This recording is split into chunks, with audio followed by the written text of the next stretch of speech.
ಶಹೀದರ ಸನ್ನಿಧಿಯೊಂದು ನೆಮ್ಮದಿಯಾಗರವೋ.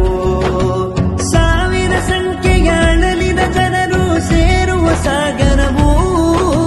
ಸೂಫಿ ಶಹೀದರ ಸನ್ನಿಧಿಯೊಂದು ನೆಮ್ಮದಿಯಾಗರವೋ. ನೆರಳಿದ ಜೀವಕ್ಕೆ ನೆರಳನ್ನು ನೀಡುವ ಸಾಂತ್ವನಕ್ಕೆ